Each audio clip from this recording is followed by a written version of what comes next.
Olá pessoal, tudo bem? Eu sou o Fernando e hoje, com uma novidade, estou formando dupla com o Rodrigo.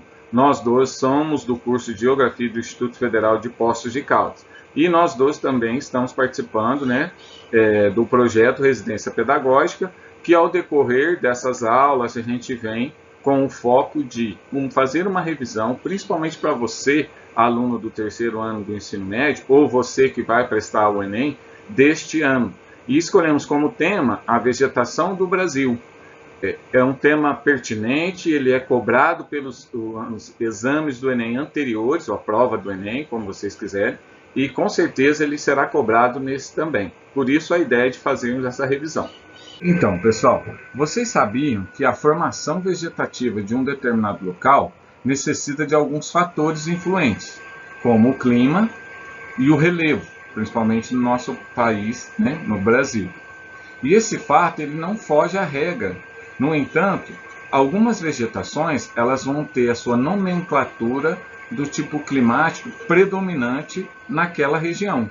E aí eu trago aí para vocês esse mapa determinando os domínios morfoclimáticos de todo o nosso país. Então tem as cores no mapa, as regiões, em verde, vamos dizer um verde bandeira, o domínio morfoclimático amazônico, em azul o cerrado, em laranja mares e morros ou mata atlântica, em amarelo caatinga, em roxo as araucárias, em rosinha as pradarias, eu vou falar um branquinho ou um bege, um gelo, faixas de transição. A gente determinou, e em pesquisas, essa revisão seria interessante a gente abordar o quê? Os domínios morfoclimáticos e as faixas de transição, que é o mais pedido em todos os anteriores exames do Enem. Então são questões abordadas dentro desses dois. Então a gente achou pertinente revisar esses dois, que dá uma geral para vocês responderem as questões e tal. E aí eu trago também para vocês o seguinte, o domínio morfoclimático, ele é a classificação geográfica, como vocês podem ver aí, que vai englobar os aspectos naturais, como o clima, hidrografia, a vegetação, o relevo e o solo predominante em uma determinada área, ou na sua área, e a forma com que eles se relacionam entre si. Então, como vocês podem ver no mapa, o domínio morfoclimático, que na verdade ele é a classificação de toda a Amazônia, que está em verde, e seus limites, e como eu falei, tem coisas, os seus aspectos naturais de sua região, como o clima, a hidrografia, a vegetação, o relevo e o solo. Então escolhemos, e tem 6, os mais explorados também pela prova do Enem. E desses 6 a gente vai abordar 4. E aí a gente segue e classificando isso para vocês.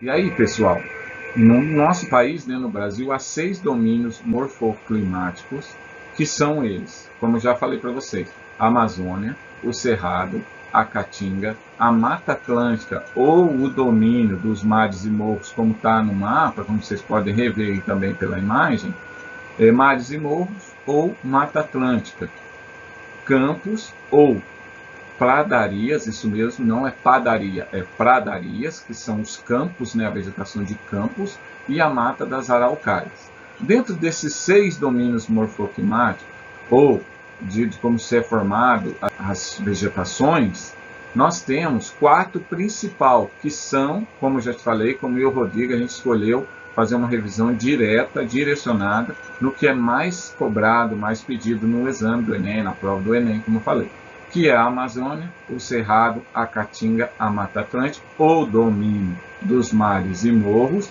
Então pode aparecer na prova mares e morros, que quer dizer Mata Atlântica, ou Mata Atlântica, que é o domínio morfoclimático, é o que mais aparece nas questões. Aí trouxe só o mapa novamente para vocês identificarem, a sua região, qual é, o domínio morfoclimático. Então esse é mais para vocês só reforçar. E para frente a gente vai abordar os 4 principais. E aí no caso do mapa tem as faixas de transição. Mas é um gancho, como falei, eu e o meu amigo Rodrigo, aí a gente vai abordando ao decorrer dessa aula. Tá? O importante é que fique claro, bem objetivo, bem prático, nada complicado, bem simples para vocês assimilarem o máximo a informação e que vocês resolvam as questões se elas aparecerem. E aí, eu vou começar com vocês o domínio amazônico, a vegetação da Amazônia. Eu vou deixar claro e mais simples para que vocês entendam. Que é de um clima equatorial e é conhecido como a Amazônia Legal. A gente ouviu muito recentemente, trazendo o recorte atual, das queimadas na Amazônia, não só na Amazônia, mas então para vocês lembrarem, isso foi muito dito em todos os jornais, a Amazônia Legal, a queimada dentro da Amazônia Legal.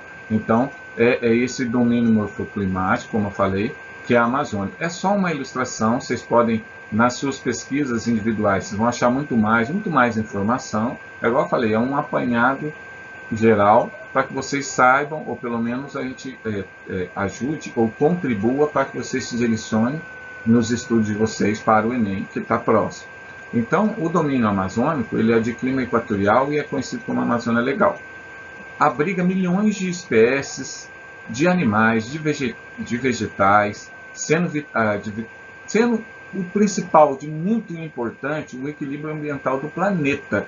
Tanto que nas últimas notícias, todo o resto do planeta, do mundo, com notícias, com debates, vamos dizer assim, com o nosso país, o nosso presidente, a respeito de conservar essa Amazônia, que é tão importante para todo o mundo, inclusive nas questões climáticas. E ela é classificada como uma formação florestal latifoliada. Elas são de folhas largas e elas vão agrupar, elas se agrupam e vão atingir grandes alturas. Então é isso, ela é classificada como uma formação florestal latifoliada, que quer dizer que tem folhas largas que se agrupam densamente e atingem grandes alturas. Seguindo, só é importante frisar o seguinte, eu acabei de falar para vocês e citei o clima equatorial, né, na questão da vegetação amazônica. E aí o interessante que era bom a gente frisar é o seguinte, o clima equatorial ele tem como característica, ou ele é encontrado nas regiões amazônicas, nesse caso, de baixas latitude. Isso quer dizer que ele tem, no próprio nome dele indica, né, que é nas proximidades do paralelo do Equador. E aí, como característica também, ele tem tem alta umidade e altas temperaturas. Então, o clima equatorial está próximo ao paralelo do Equador e tem alta umidade, bastante úmido, e tem altas temperaturas, elevadas praticamente o ano todo. Seguindo, vou falar para vocês sobre o cerrado, o que é importante saber. O cerrado ele é típico, é uma vegetação típica do Planalto Central brasileiro, que tem o clima tropical semi-úmido. E aí eu vou só relembrar também vocês que o clima tropical semi-úmido ele é comum na região central do Brasil, típico do Cerrado, né? Com temperaturas que vão variar de 20 a 28 graus Celsius, tá? Sendo o clima quente e pouco úmido, com chuvas no verão, né? E é seco no inverno. O clima semi-úmido, ele é a estação seca pode prevalecer quase que o ano todo. E aí, seguindo, o Cerrado está nesse clima tropical semi-úmido, ele é a segunda maior formação vegetal do Brasil. Apesar de sua paisagem ser composta por árvores baixas e retorcidas, a gente pode dizer assim, umas arvorezinhas que não chamam muita atenção, de repente, não sabendo que é num cerrado, não dá para tirar uma fotinha tirando as nossas fotinhas, mas é uma vegetação com maior biodiversidade do planeta. E somente nos últimos anos é que os ambientalistas se atentaram, ou chamaram a atenção e se preocuparam com esse ecossistema importante para a gente nessa vegetação e no nosso país. Ele acaba sofrendo muitos danos ambientais devido a plantações de soja, cana-de-açúcar e pela pecuária. Então, é importante E é importante vocês saberem para poder responder as questões que podem cair dessa forma ou de forma diferente no Enem. Agora, eu passo a bola para o meu amigo Rodrigo, como mencionei no início dessa aula, e ele vai trazer informações também pertinentes que tanto eu quanto ele, a gente escolheu na preocupação de auxiliar você, de oferecer ferramenta para que você consiga resolver as questões da prova do Enem com um pouco mais de facilidade. Obviamente que nos seus estudos vocês vão buscar um pouco mais para ficar um pouco mais preparado. Mas a ideia nossa e do projeto Residência Pedagógica é oferecer para vocês uma revisão compacta, direta e, por que não, mais simples e didática, numa linguagem que de repente fica mais prático, para você poder se preparar e realizar a prova do Enem. Aí, Rodrigo, agora é com você, meu amigo. O pessoal é todo seu. Até já, o Rodrigo segue com vocês. Olá pessoal, meu nome é Rodrigo, eu sou aluno de Geografia pelo Instituto Federal aqui em Poços de Caldas. Juntamente com o Fernando, vou estar participando dessa aula sobre os biomas brasileiros e vou estar começando a falar a partir da caatinga. Então, a caatinga é um patrimônio biológico que não pode ser encontrado em nenhum outro lugar do planeta. Ela consiste em uma vegetação típica de clima semiárido e ela fica localizada no Nordeste brasileiro. Suas plantas geralmente são espinhosas e são pobres em nutrientes. A caatinga, nos últimos anos, ela vem sofrendo diversas agressões ambientais, que está causando um empobrecimento do solo. E essa região já é característica por um solo raso e pedregoso, né? O tipo de relevo nessa região são os planaltos e as grandes depressões. Embora não pareça, mas a caatinga é um bioma que abriga uma fauna muito extensa. Só de mamíferos, nesse bioma possui cerca de 178 espécies. E o grande problema encontrado hoje nesse bioma não é a questão dele estar inserido numa região de clima seco. Isso já é uma característica natural e toda a biodiversidade de lá já se adaptou nesse tipo de clima.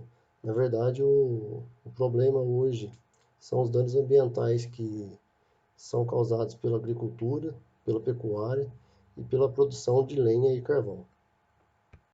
A Mata Atlântica, ou domínio de mares de morros, também é caracterizada como uma floresta latifoliada tropical e de clima tropical úmido.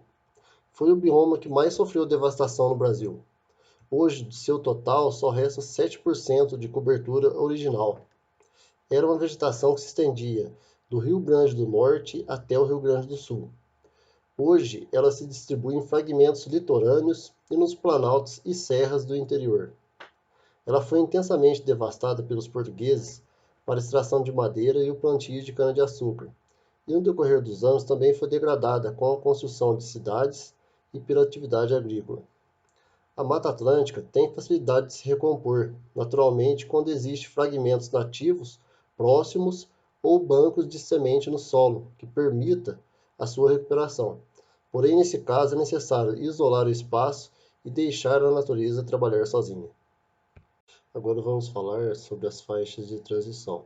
O Pantanal, a mata de cocais e a vegetação litorânea de mangues e restingas são três faixas de transição. O Pantanal, ele fica localizado no Mato Grosso e Mato Grosso do Sul. Se trata de um bioma, mas também é considerado uma vegetação de transição, isto é, uma formação vegetal heterogênea que é composta pela união da biodiversidade de diferente ecossistema. É também considerado a maior área alagada do mundo. Isso, de certa forma, nos causa uma dúvida, porque se é a maior área alagada do mundo, como que nesse ano houve tanta queimada naquela região? A resposta seria que em determinadas épocas do ano, com o período chuvoso, as áreas são alagadas pelas cheias dos rios. E em períodos de seca, onde a água diminui e há pouca chuva, aí a vegetação ela cresce e se desenvolve mais. Agora vamos falar da mata de cocais. Ela tem vegetação típica da zona de transição entre a região norte e nordeste do Brasil. A mata de cocais fica localizada entre os biomas da floresta amazônica e da caatinga. Ela fica situada nos estados do Maranhão e do Piauí. Essa vegetação não é a vegetação original daquela região. Ela se formou ocupando áreas de outros biomas que foram degradadas. Os dois tipos de vegetação da mata de cocais, os principais são o babaçu e a carnaúba, que exercem grande importância econômica naquela região. Agora vamos falar da vegetação litorânea. Ocorre no litoral, nas faixas de praia. Se desenvolve em três tipos diferentes de vegetação. Primeiro é a restinga, que é uma formação logo depois da faixa de areia da praia, onde se forma um tipo de vegetação rasteira e arbustiva. A segunda seria a vegetação de dunas. Ela ocorre nas dunas fixas e ela se estabelece fincando as suas raízes nas dunas. O terceiro seria a vegetação dos mangues. Os mangues, eles ocorrem numa região maior, desde o Amapá até Santa Catarina. A vegetação dos mangues, ela apresentam raízes aéreas ou expostas, por causa delas se desenvolver em regiões alagadiças. Os mangues, eles sofrem com a ação humana também,